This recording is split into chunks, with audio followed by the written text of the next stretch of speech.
They told her she had 36 hours left to live. 36 hours to make peace with the concrete walls that had held her for 12 years. 36 hours to accept that justice had failed her completely. But what happened in cell block D during those final hours would prove that sometimes, the truth doesn't need a courtroom to be revealed. Sometimes it needs something far more powerful. Stay with me until the end, because what you're about to hear will challenge everything you think you know about guilt, innocence, and the price women pay for other people's crimes. Before we begin, don't forget to like this video, hit subscribe, and comment where you're watching from. Now, let's begin. Her name was Elena Rivas, and she was the quietest prisoner in Coldwater State Penitentiary for women. The guards knew her as inmate 84736. The other prisoners called her the Ghost because she moved through the facility like a shadow, never causing trouble, never asking for anything, never speaking unless directly addressed. But Elena hadn't always been this way. 12 years ago, she was a 26-year-old emergency room nurse with a bright future and a young daughter named Sophia. She worked double shifts at County Memorial Hospital, saving money for nursing school. On her days off, she would take Sophia to the park, pushing her on the swings until the sun disappeared behind the city skyline. Everything changed on the night of March 14th. Elena's ex-husband, Marcus Delgado, was found dead in his apartment with a single gunshot wound to the chest. The police arrived at Elena's door at 2:47 in the morning. They found the murder weapon hidden in her bedroom closet, wrapped in one of her scarves. Her fingerprints were on the gun. Gunpowder residue was on her hands. The case seemed open and shut. What the police didn't find, what the jury never heard, what the defense attorney failed to investigate, was that Elena had spent that entire night working a 14-hour shift in the emergency room. Security footage showed her treating patients until 3 a.m., 2 hours after the coroner established Marcus's time of death.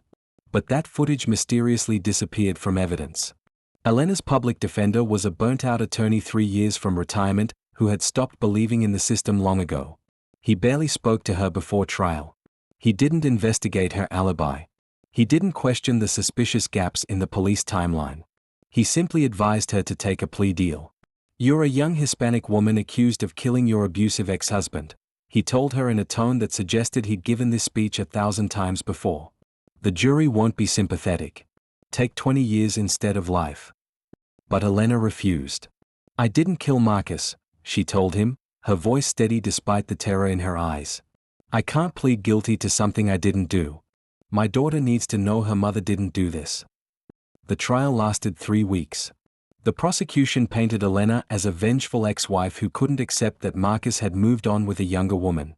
They brought in Marcus's new girlfriend, a tearful blonde named Vanessa who testified that Elena had made threatening phone calls, had shown up at their apartment uninvitingly, had promised that Marcus would pay for abandoning his family. None of it was true. But it didn't matter. The jury saw what the prosecutor wanted them to see: an angry woman, a dead man, and a gun with her fingerprints. They deliberated for 6 hours before returning a guilty verdict. The judge sentenced her to death. Elena's mother, Rosa, collapsed in the courtroom. Her daughter Sophia, only 8 years old, was led out by a social worker while screaming for her mother. Elena was dragged away in chains, her eyes locked on her child's face until the courtroom doors closed between them.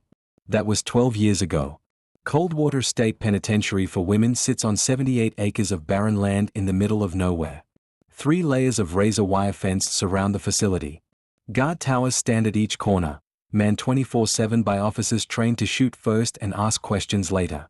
Inside, the atmosphere is suffocating. The walls are painted a sickly yellow that turns brown in certain light. The air smells like industrial cleaner mixed with fear. Every sound echoes, from the clang of cell doors to the shuffle of chains to the occasional scream from isolation. Women's death row is different from men's. It's smaller, quieter, somehow more devastating. There are only 14 women waiting to die in Coldwater, each one locked in a 6-by-8-foot cell for 23 hours a day. Elena's cell was number 7. She had spent 4,380 days in that cell.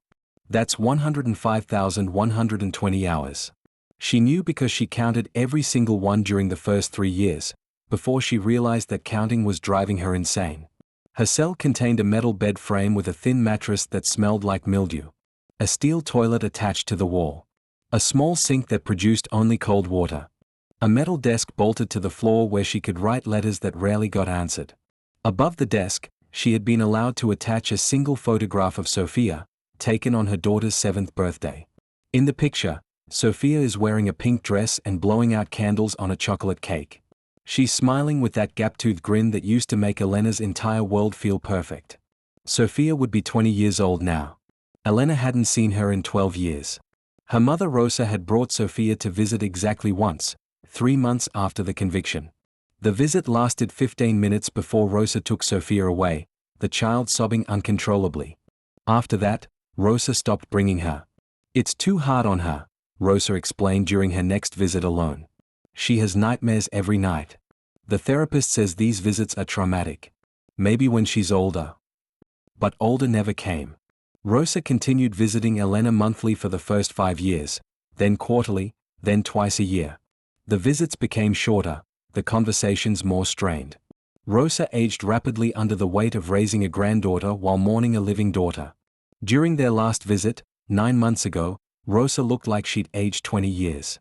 Sophia wants to know why you killed her father, Rosa said quietly, unable to meet Elena's eyes. She's in college now. Studying psychology. She says she's trying to understand how her mother could do something like that. Elena felt something break inside her chest. I didn't do it, Mama. You know I didn't. I want to believe you, Mija, Rosa whispered. But the evidence, how do I explain the evidence? After that visit, Rosa stopped coming. Elena couldn't blame her. What kind of life had this become? A mother visiting her condemned daughter, maintaining a relationship that existed only through bulletproof glass and monitored phone calls? Elena stopped trying to call. Stopped writing letters. Stopped hoping that anyone on the outside still believed her. Life on death row follows a brutal routine. 5:30 a.m., lights on. Breakfast delivered through a slot in the door. Usually watery oatmeal or stale bread with a cup of coffee that tastes like rust. 6 a.m. to 7 a.m., 1 hour of recreation time in a cage barely larger than her cell. Elena would pace back and forth, looking up at the small square of sky visible above the cage, remembering what freedom felt like. 7 a.m., return to cell. The door slams shut with a sound that never stopped making her flinch. The rest of the day stretched endlessly. Some women had prison jobs, but death row inmates weren't allowed to work. Some had educational programs, but those were restricted too. Mostly, they existed in their cells, waiting for appeals that rarely succeeded, holding on to hope that slowly died like a plant deprived of light. Elena spent her days reading everything she could from the prison library. Medical journals, legal texts, mystery novels, spiritual books. Anything to keep her mind occupied, to prevent the walls from closing in completely. At night, the sounds of the prison became unbearable. Women crying. Women screaming. Women praying in languages Elena didn't understand. The night guard's boots echoing down the corridor. The distant hum of generators. The occasional violent outburst from someone who had finally broken under the psychological pressure of knowing exactly when they were going to die.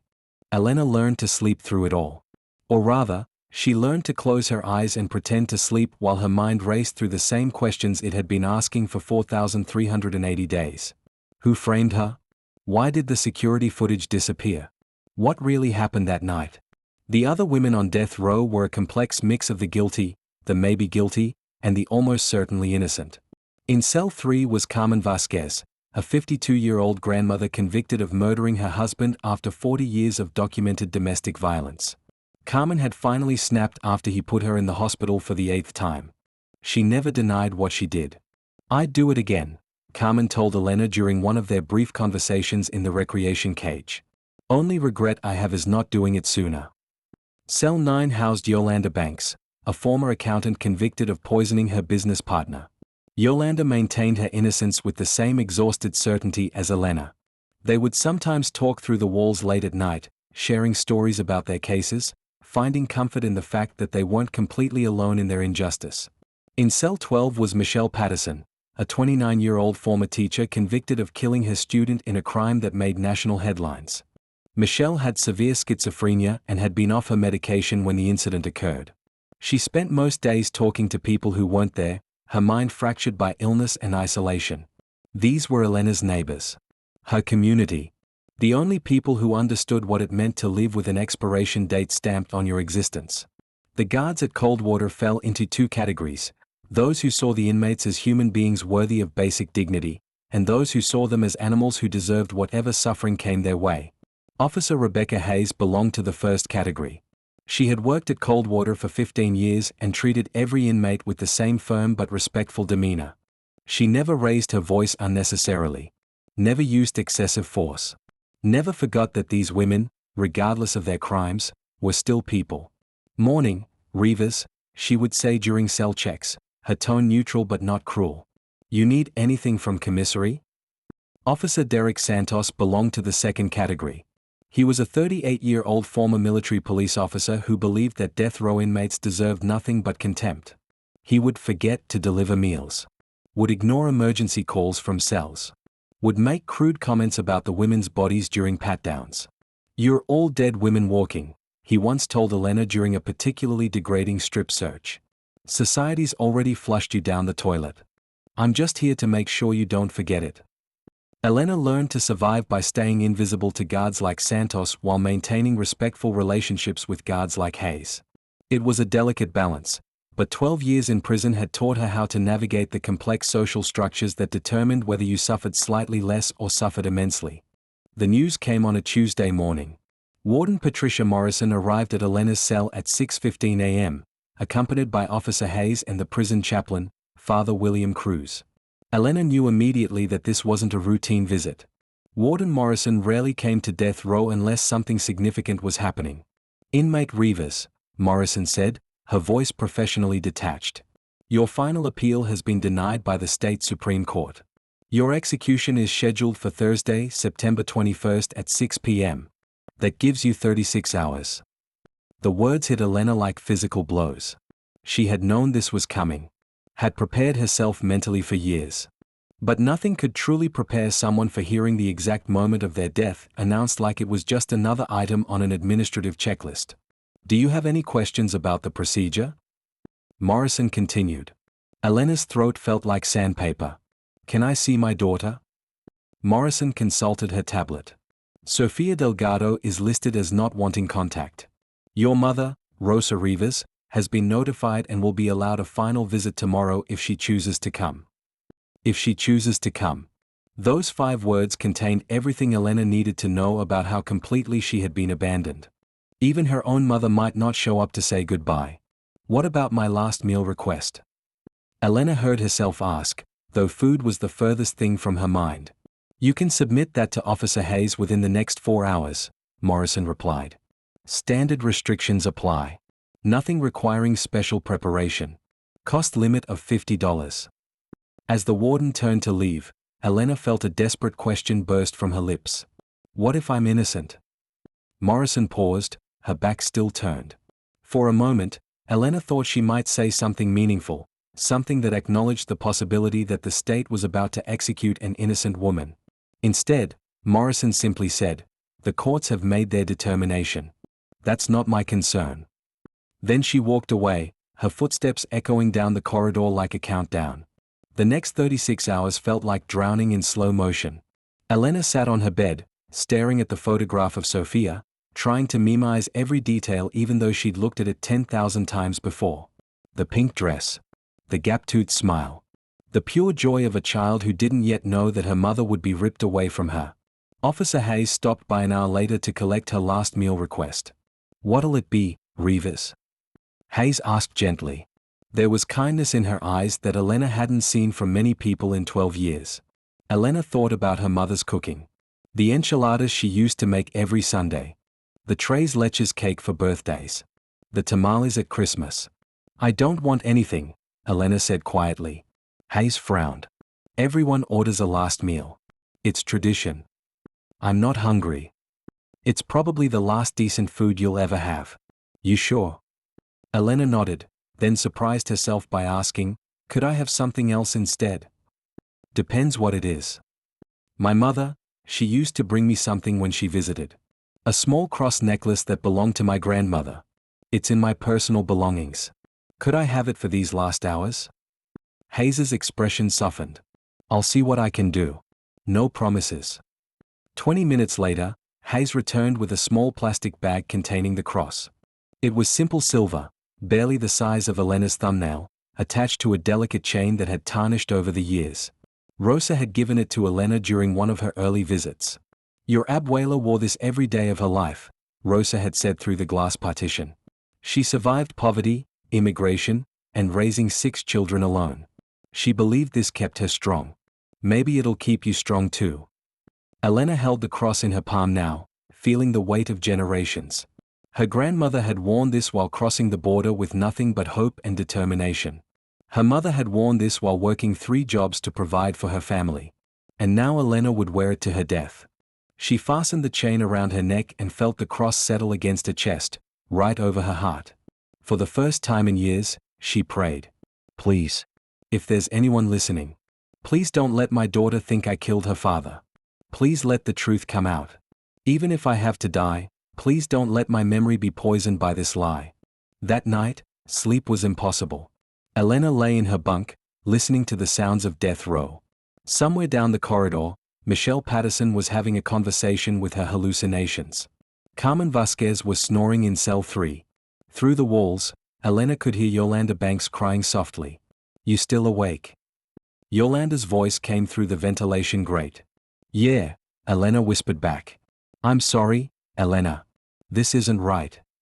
Nothing about this place is right." They were quiet for a moment, then Yolanda said, "You want to know something funny? I've been in here for 9 years, and I still can't believe this is real. Every morning I wake up thinking it's a nightmare I'm going to snap out of." Elena understood that feeling perfectly. What would you do? If you woke up and it was all a nightmare? If you were free? Yolanda was quiet for a long time. "I'd go to the ocean. I grew up in California, right by the beach. I'd walk on the sand and let the water touch my feet and I'd just breathe. Really breathe, you know? Not this recycled air that tastes like despair." "That sounds beautiful. What about you? What would you do?" Elena closed her eyes, letting herself imagine it. "I'd find Sophia. I'd get down on my knees and beg her to listen to my side of the story. I'd tell her that I loved her every single day I was in here. That she was the only reason I survived this long." "She'll know that eventually," Yolanda said softly. "Even if not before, you know. Eventually the truth always finds a way out." Elena wanted to believe that. But 12 years of injustice had taught her that sometimes the truth stayed buried forever, and innocent people died while guilty ones walked free. Wednesday morning arrived with the mechanical precision of prison routine. 5:30 a.m., lights on. Last breakfast. Elena couldn't eat. 6 a.m., final recreation hour. Elena stood in the cage, looking up at the September sky. It was a beautiful morning, the kind of crisp autumn day she used to love. Sophia's birthday was in September. She would be celebrating turning 20 in just a few days. Elena wondered if Sophia would feel any relief when she learned her mother was dead. Would it finally allow her to move on? Or would it create a wound that never fully healed? 7 a.m., return to cell. 23 hours left. Father Cruz arrived at 9 a.m. for what he called spiritual counseling, but what really amounted to preparing her soul for death. Cruz was in his 60s, a gentle man who had ministered to 17 women before their executions. "Do you want to make a confession?" he asked through the cell bars. "Of what?" Elena replied. "I didn't kill anyone." "Confession isn't just about murder, my child. We all carry sins. Anger, resentment, despair. These last hours are about finding peace." Elena thought about that. Did she feel anger? Absolutely. At the system that failed her. At the prosecutor who built a case on lies. At Marcus's real killer who walked free while she prepared to die. Did she feel resentment? Every single day. Toward the jury who didn't believe her. Toward her defense attorney who didn't fight for her. Toward God himself for allowing this nightmare to continue. Did she feel despair? In waves that threatened to drown her. "I'm angry," Elena admitted. "I'm so angry I can barely breathe sometimes. But I also understand that dying angry won't change anything. Marcus's real killer will still be free. Sophia will still think I'm a murderer. Justice will still be a lie." Father Cruz gripped the bars between them. "Justice in this world is imperfect. But there is another justice waiting for you. God knows the truth, Elena. He sees everything that happened. That's supposed to comfort me? The idea that I'll be dead but at least God knows I'm innocent. Faith is all we have when everything else is taken from us. Elena touched the cross at her neck. My grandmother believed that. My mother believes that. I want to believe it too. But it's hard to have faith in a God who lets innocent people die. God didn't create this system, Father Cruz said gently. People did. And people are flawed, broken, capable of terrible mistakes. But God's mercy extends beyond human justice. They prayed together for the next hour, though Elena wasn't sure her heart was really in it. Prayer felt like shouting into a void that had never answered back. Rosa arrived at 2 p.m. for their final visit. Elena was led to the death row visiting room, a small space with a single bulletproof partition and 2 phones. On the other side of the glass, Rosa sat with her hands clasped tightly in her lap. She looked devastated. Tears already streaming down her weathered face. Elena picked up the phone. Hi, Mama. Mija, Rosa sobbed. My baby. My beautiful baby.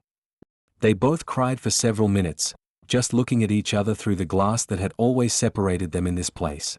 Did Sophia? Elena couldn't finish the question. Rosa shook her head. She couldn't. She said she can't watch you manipulate her emotions anymore. Those were her exact words. She thinks you're playing the victim. The pain of that cut deeper than any prison guard's cruelty ever could. I understand, Elena whispered, though she couldn't. How could her own daughter believe she was capable of murder? I brought you something, Rosa said, wiping her eyes. She held up a small envelope. Letters. From Sophia. From when she was younger, before she. Rosa couldn't finish that sentence either. An officer took the envelope, inspected it, then passed it through the security slot. Elena opened it with trembling hands. Inside were 3 drawings made by a child's hand. The first showed a stick-figure woman labeled Mommy standing next to a stick-figure girl labeled Me. Both figures were smiling, holding hands under a bright yellow sun.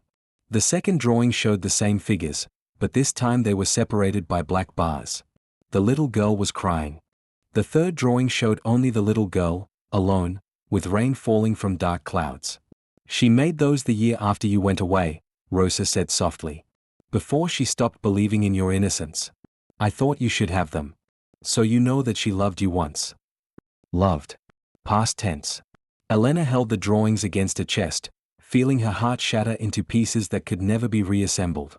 They spent the next hour talking about nothing important. Rosa told her about the neighbors, about her garden, about the new restaurant that opened downtown. She carefully avoided mentioning Sophia except to say that she was doing well in college, studying psychology, had a boyfriend who seemed nice. Sophia had a whole life that Elena would never be part of.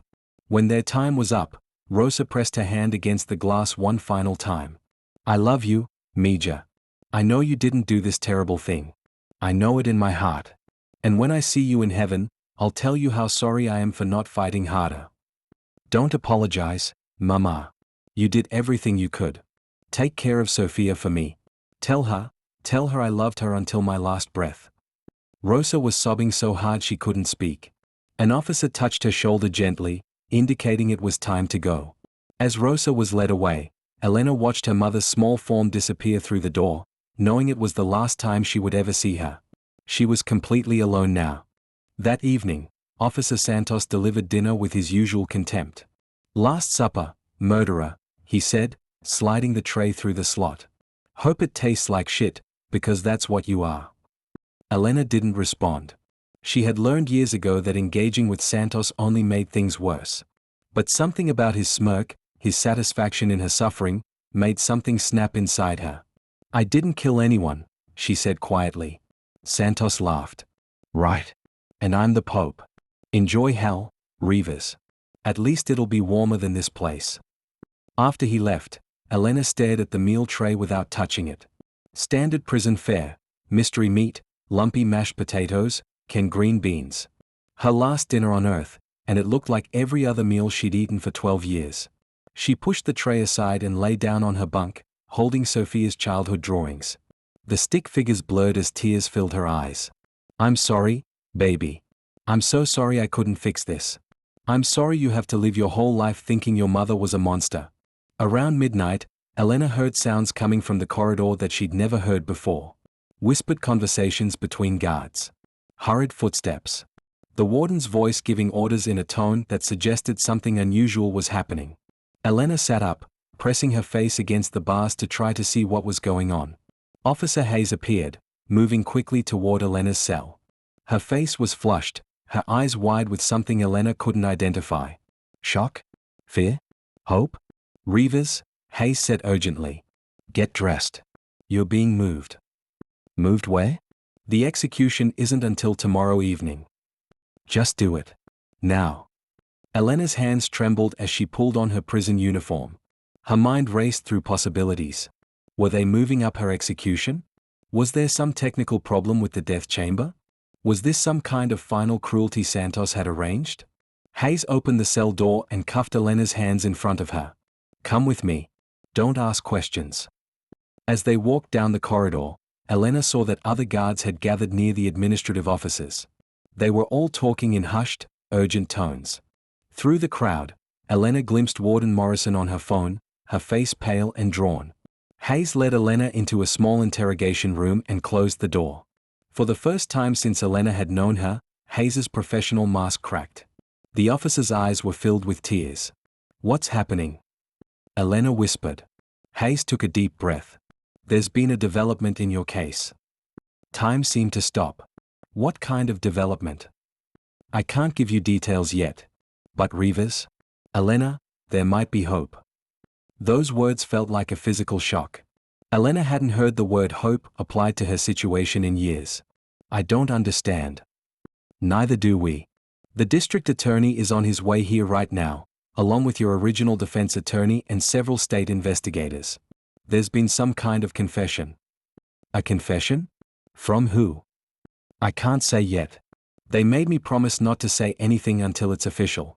But Elena. Hayes reached out and gently touched Elena's shoulder, a gesture that violated every protocol but somehow felt necessary. I think you might actually be innocent. Elena couldn't breathe. Couldn't think. The room spun around her. That's not possible, she whispered. Nobody believed me. Nobody listened.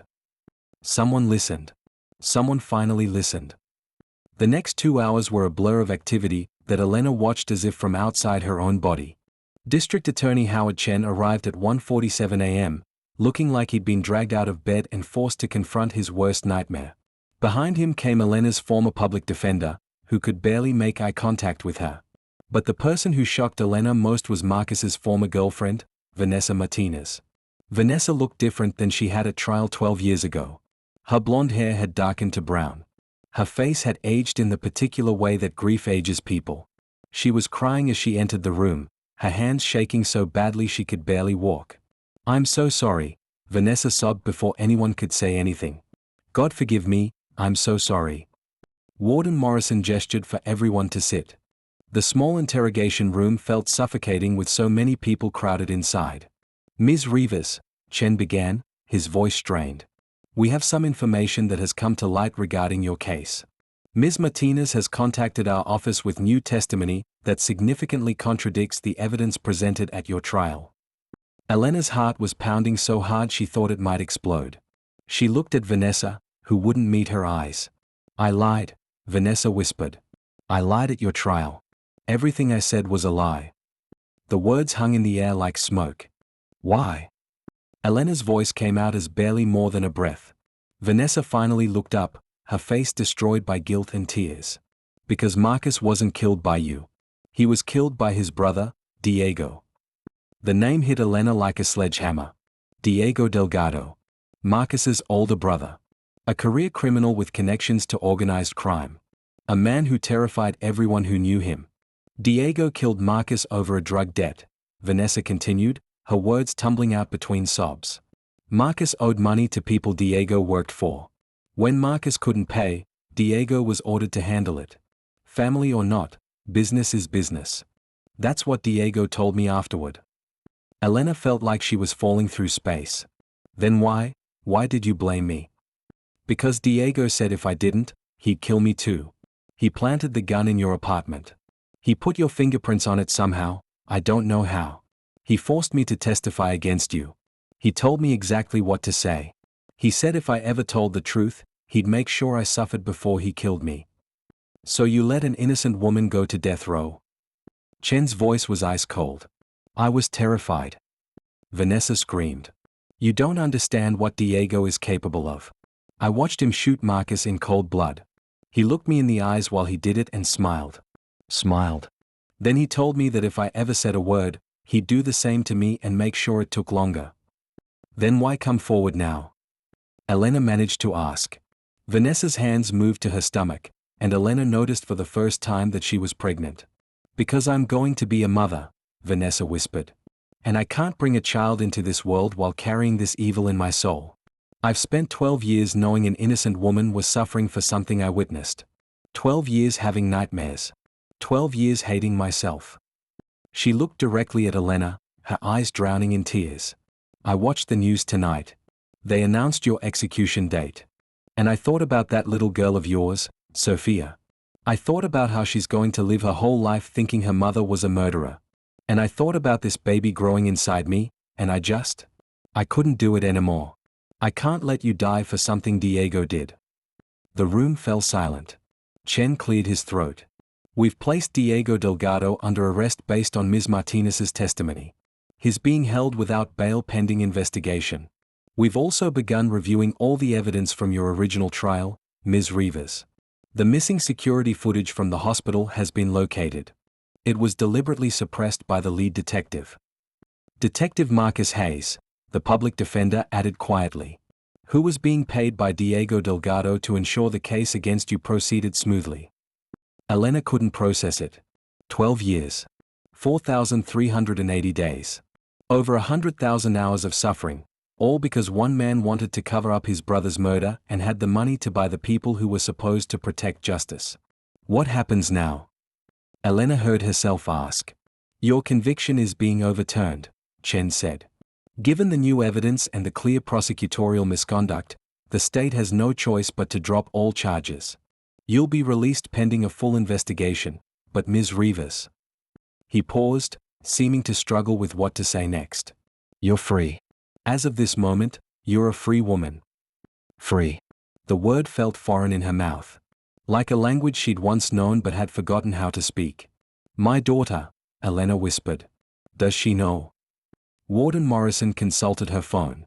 Your mother has been contacted. She's on her way here with Sophia. They should arrive within the hour. Elena's entire body started shaking. Sophia was coming. After 12 years, her daughter was coming. The processing took another 45 minutes. Forms to sign.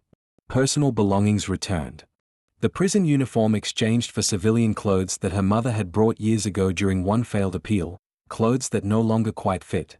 Elena stood in the prison administration office, wearing jeans and a sweater that felt strange against her skin. She had spent so long in prison uniforms that normal clothes felt like a costume. Officer Hayes approached with the cross necklace. You'll want this back. Elena took it, fastening it around her neck once more. The silver felt warm, as if it had absorbed heat from her body during these final hours. Thank you, Elena said. For treating me like a human being all these years. Hayes's professional mask cracked again. I'm sorry we failed you. The system failed you. We all failed you. You didn't fail me. You showed me kindness when I had nothing else. That matters more than you know. At 3:47 a.m., the main prison doors opened, and Elena stepped outside for the first time in 4,380 days. The September air was cool against her face. The night sky was filled with stars she hadn't been able to see from her cell window. Freedom smelled like grass and night air and possibility. A car pulled up to the prison entrance. Rosa climbed out first, moving faster than Elena had seen her move in years. She ran to her daughter and grabbed her in an embrace that nearly knocked them both over. My baby, Rosa sobbed. My baby girl. Thank you, God. Thank you. They held each other, crying, neither one willing to let go. Then Elena saw her. Sophia stood by the car, tall and beautiful and 20 years old. She wasn't the gap-toothed 7-year-old from the photograph anymore. She was a woman now, with her father's dark eyes and her mother's strong features. For a long moment, they just looked at each other across the parking lot. Then Sophia took a hesitant step forward. "Mom?" The word broke something inside Elena. She walked toward her daughter slowly, afraid that any sudden movement might shatter this fragile moment. "Sophia. My Sophia. I'm so sorry." Sophia burst into tears. "I'm so sorry I didn't believe you. I'm sorry I stayed away. I'm sorry for everything." Elena wrapped her arms around her daughter, feeling Sophia's body shake with sobs. "You have nothing to apologize for. Nothing. You were a child. You believed what everyone told you to believe. But I should have known. I should have felt it in my heart that you couldn't do something like that. How could you? All the evidence pointed at me. Everyone said I was guilty. Even I started to wonder sometimes if I was losing my mind, if maybe I had blocked out doing something terrible." They held each other as the sun began to rise over Coldwater State Penitentiary, painting the sky in shades of pink and gold. Elena felt her daughter's heartbeat against her own, a rhythm she hadn't felt in 12 years. "What happens now?" Sophia asked. Elena thought about that question. What did happen now? She had lost 12 years of her life. Her career was gone. Her youth was gone. She had no home, no job, no idea how to function in a world that had moved on without her. But she had her daughter back. She had her mother. She had the truth finally revealed. "Now," Elena said softly. "Now we start over. Together." The news of Elena Rivas's exoneration exploded across media outlets within hours. Woman freed after 12 years on death row due to coerced testimony. Prosecutorial misconduct leads to near execution of innocent woman. Hours before death, the truth finally emerged. The story touched something deep in the public consciousness. People were horrified by how close the system had come to killing an innocent woman. Legal experts called for immediate reforms. Civil rights organizations demanded investigations into similar cases. Diego Delgado's arrest made even bigger headlines. His connections to organized crime led to a sprawling federal investigation that eventually brought down an entire criminal network. Vanessa Martinez was given immunity in exchange for her testimony, which proved crucial in securing Diego's conviction. Detective Marcus Hayes, the corrupt officer who had suppressed evidence, was arrested and charged with obstruction of justice, perjury, and conspiracy. During his interrogation, he revealed that Diego had paid him $75,000 to make sure Elena was convicted.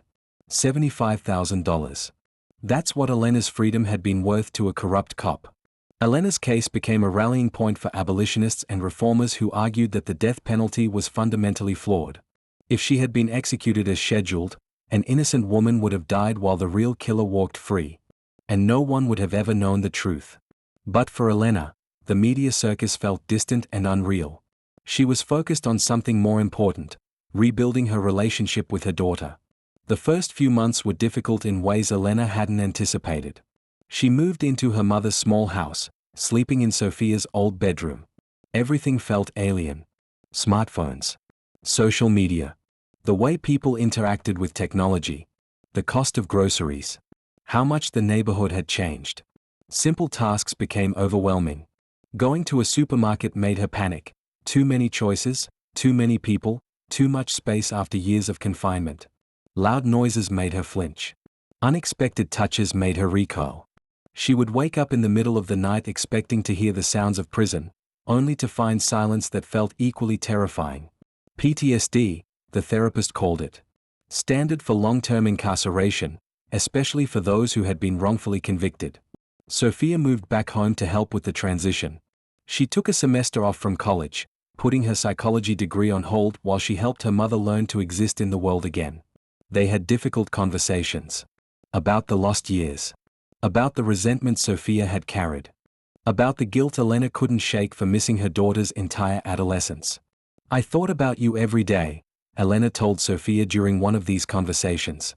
"Every single day, I wondered what you were doing. If you were happy. If you were safe. If you even remembered what my voice sounded like. I tried to forget you," Sophia admitted, tears in her eyes. "It hurt too much to remember. So I built this wall in my mind where you used to be. I told myself you were a murderer who deserved to be forgotten. It was easier than admitting that I missed you so much I could barely breathe." They would sit up late into the night, looking through photo albums from before Elena's arrest. Birthday parties Sophia couldn't remember.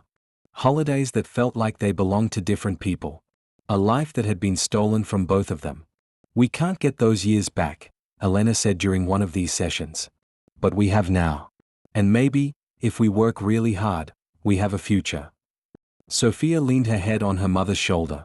Tell me about prison. I need to understand what you went through. So Elena told her. Not the worst parts, she couldn't bring herself to describe the full horror of death row.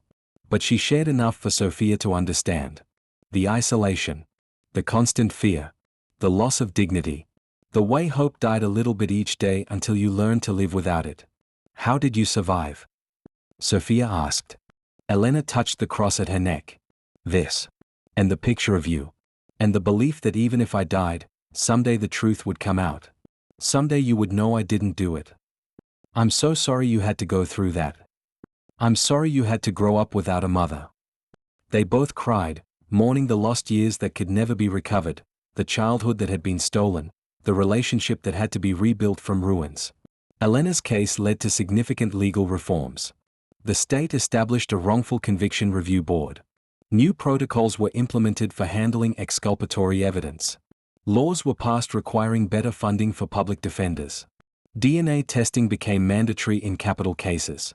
Elena became an advocate, though not in the way people expected. She didn't want to be a celebrity or a symbol.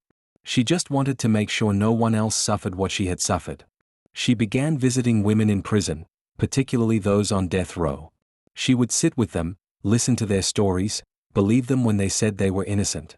She understood the particular hell of knowing the truth while everyone else believed a lie. Carmen Vasquez, who had killed her abuser, received a commutation to life without parole. Her case became a rallying point for domestic violence reform. Elena testified at her hearing, speaking about what Carmen had taught her about survival and dignity. Yolanda Banks received a new trial based on DNA evidence that had been improperly tested. Like Elena, she was eventually exonerated. The two women remained friends, bonded by their shared experience of injustice. Michelle Patterson received better mental health treatment after Elena's case brought attention to the inadequate psychiatric care in prisons. While she would likely never be released, her conditions improved significantly. Elena thought about them often. The women she had left behind. Still suffering. Still waiting. Still hoping for justice that might never come. 1 year after her release, Elena stood at Marcus Delgado's grave. She hadn't planned to come here. But Father Cruz, who had ministered to her on death row, suggested it might bring her peace. You carry anger, the priest had told her. And that anger is justified. But it will poison your future if you don't find a way to release it. So Elena stood before the headstone, reading the dates of Marcus's birth and death, trying to remember the man she had once loved enough to marry. They had been so young when they met. Marcus was charming, funny, attentive in the early days. But something changed after Sophia was born. He became distant. Angry. Then one day he was just gone, leaving her with a toddler and no explanation. She learned later that he had been involved with drug dealers. That his debts were piling up.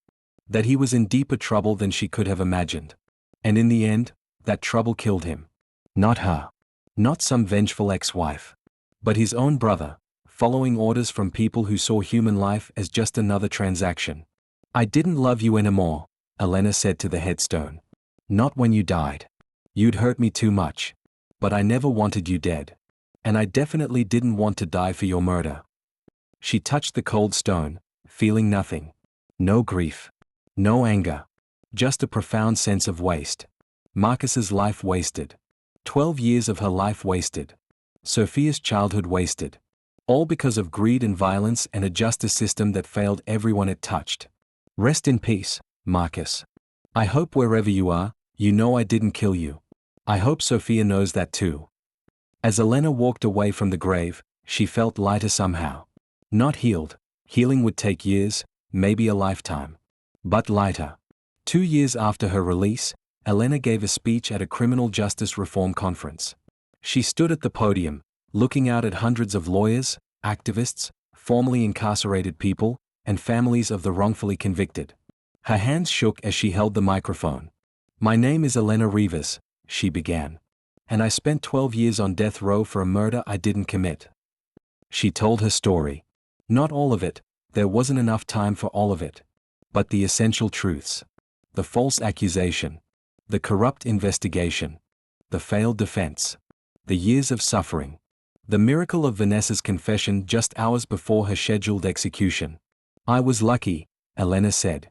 And that's a terrible thing to say about someone who lost 12 years of their life. But it's true. I was lucky because the truth came out in time.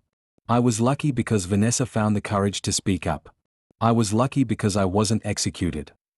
She paused, looking out at the audience. But how many others weren't lucky? How many innocent people have been executed because the truth came too late or never came at all? How many are still sitting in cells right now, knowing they're innocent, watching their appeals fail, waiting to die? Her voice grew stronger. The system is broken. We almost killed me. Maybe we've already killed others. And we'll keep killing innocent people until we admit that this system cannot guarantee justice. It can only guarantee vengeance. And vengeance without absolute certainty is murder by another name. The audience erupted in applause. But Elena wasn't finished. I don't stand here asking for your pity. I stand here demanding action. Demanding reform. Demanding that we build a justice system that actually pursues justice, not just convictions. One that values truth over expedience. One that sees defendants as human beings, not statistics. She thought about the women she had left behind at Coldwater. The ones still waiting. Still hoping. Still suffering. I'm free now. But I carry the weight of everyone who isn't. Every wrongfully convicted person still locked away. Every family still fighting for their loved one's innocence. Every child growing up without a parent because the system failed. Her voice cracked with emotion. We have to do better. We must do better. Because the next Elena Rivas shouldn't have to wait 12 years for justice. The next Sofia Delgado shouldn't have to grow up believing her mother is a monster. The next innocent person shouldn't have to count down the hours until their execution. She raised her hand, showing the cross necklace she still wore every day. My grandmother wore this through poverty and hardship. My mother wore this through the worst years of her life. I wore this when I thought I was going to die. It represents faith. But faith alone isn't enough. We need action. We need reform. We need a justice system that actually delivers justice. The standing ovation lasted for minutes. But Elena barely heard it. She was thinking about Yolanda and Carmen and Michelle. About all the women whose names no one knew. About the countless people still trapped in a system that failed them. 5 years after her release, Elena's life had stabilized in ways she never thought possible. She completed a program to recertify as a nurse, though she knew she would never work in a hospital again. The trauma ran too deep. Instead, she became a patient advocate for formerly incarcerated people trying to access healthcare. Sofia graduated from college with a degree in psychology and immediately began working for the foundation Elena had helped establish. Together, they helped dozens of wrongfully convicted people obtain legal assistance, emotional support, and practical resources for re-entry. Rosa lived to see her granddaughter graduate. She passed away peacefully 2 years later, at the age of 81, with both Elena and Sofia by her side. I knew you were innocent, Rosa whispered in her final moments. I always knew. I'm sorry I ever doubted, even for a second. You never doubted me, Mama. Not really. You visited me for 12 years. That's not doubt. That's love. Rosa smiled, touching the cross that Elena still wore. Your abuela would be proud. She survived so much. You survived even more. After Rosa died, Elena and Sofia spread her ashes in the community garden where Rosa had spent her retirement years growing vegetables for the local food bank. It seemed fitting that Rosa would return to the earth she had tended with such care. 10 years after her release, Elena received an unexpected letter. It was from Vanessa Martinez, the woman whose confession had saved her life. Dear Elena, I don't know if you'll read this. I wouldn't blame you if you threw it away. But I needed to try to reach you. I think about you every day. About what I did to you. About the years you lost because of my cowardice. I tell myself that I was scared, that Diego would have killed me, that I was just trying to survive. But the truth is simpler and uglier than that. I was a coward who let an innocent woman suffer for 12 years. My daughter is 9 years old now. Her name is Emma. She's beautiful and smart and everything good in my life. And every time I look at her, I think about Sophia. About how she grew up without you because of my lies. I'm writing this letter to tell you that I'm dying. Cancer. Stage 4. The doctors say I have maybe 3 months left. I'm not asking for forgiveness. I don't deserve that. I just wanted you to know that your suffering has haunted me every day for 22 years. That I'm sorry doesn't even begin to cover the magnitude of what I did to you. But I'm sorry anyway. I'm so sorry. I've set up a trust fund for Emma. When she's older, she'll learn the truth about what I did.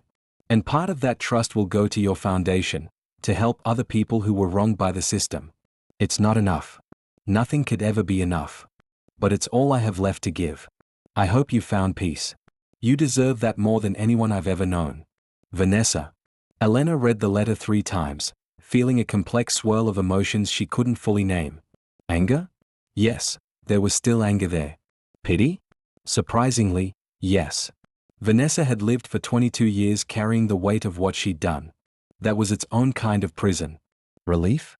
That she would never have to see Vanessa again, never have to confront the person who had nearly cost her everything. Forgiveness? That was more complicated. Elena showed the letter to Sophia, who had graduated with her master's degree in clinical psychology and was now working as a therapist specializing in trauma recovery. What do you think I should do? Elena asked.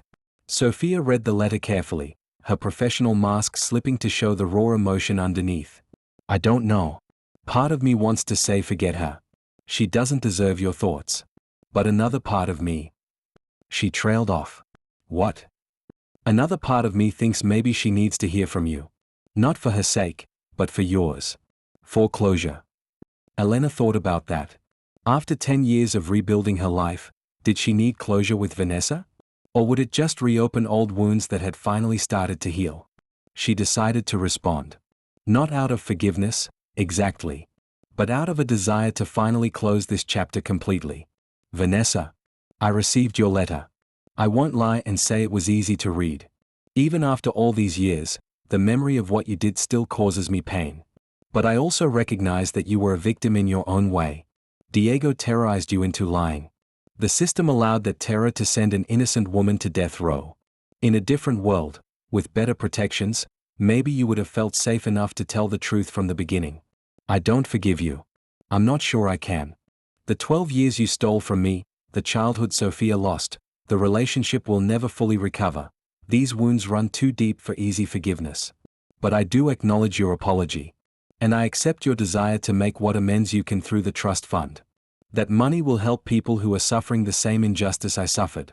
In that way, maybe some good can come from this terrible situation. I hope you find peace in your final months. I hope Emma grows up to be strong and good.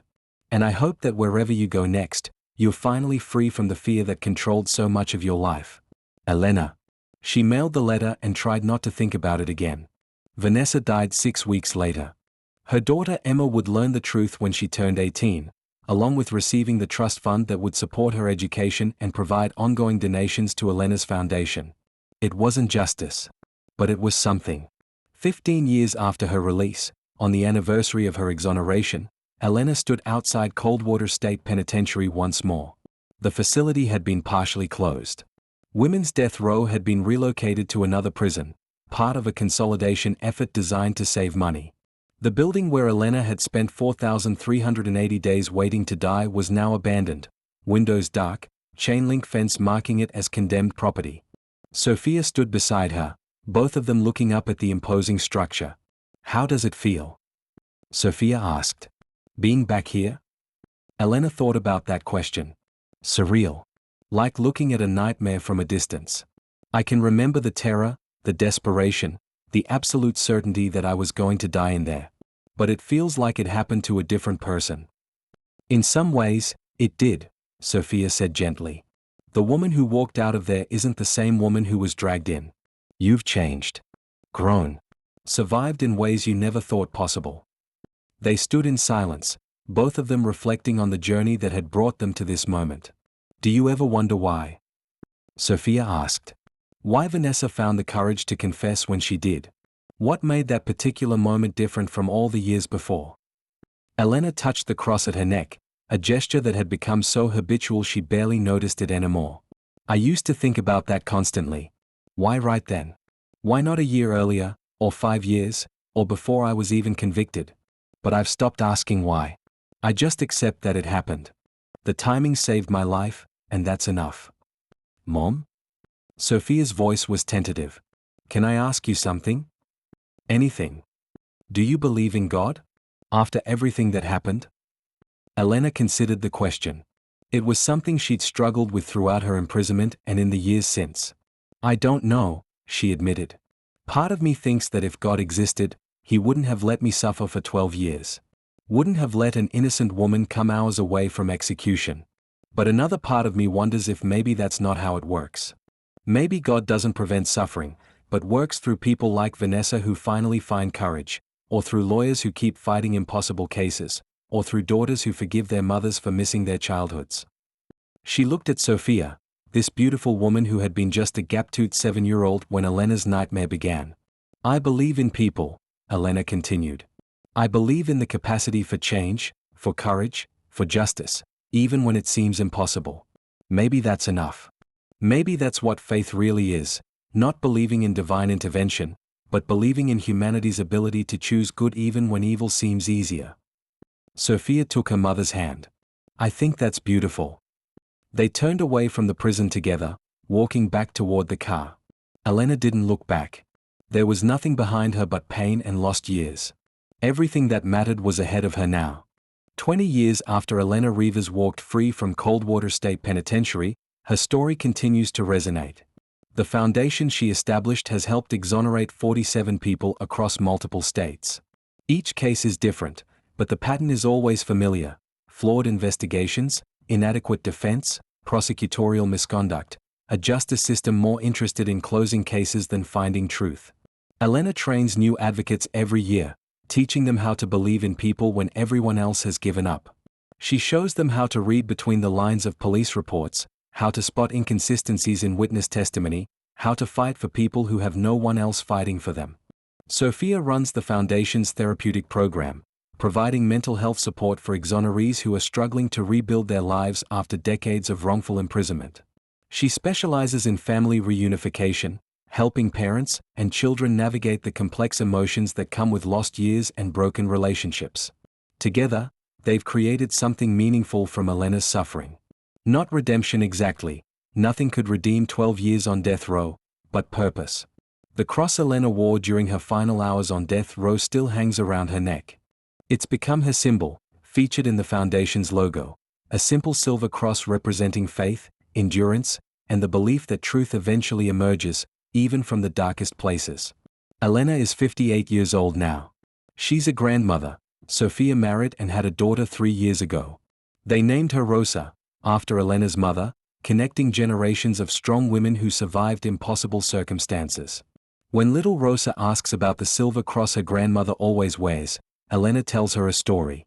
Not the full horror of death row, that can wait until Rosa is older, but a simpler truth, that her great-great-grandmother wore this cross across borders, her great-grandmother wore it through poverty, her grandmother wore it through injustice, and now Elena wears it as a reminder that survival runs in their blood. We are survivors, Elena tells Rosa. All of us. And we use that strength to help other people survive too. Elena still visits women in prison.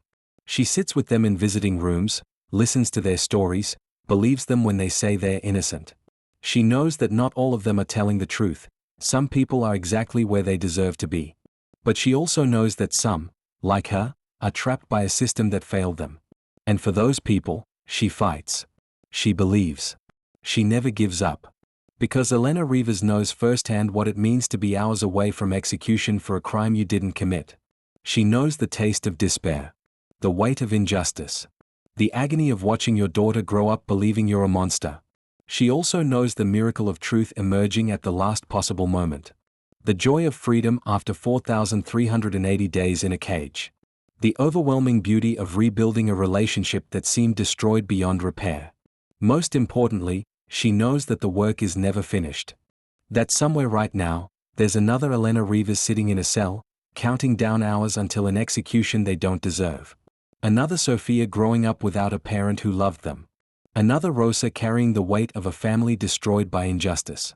As long as that's true, Elena will keep fighting. Keep believing. Keep showing up for people who have no one else.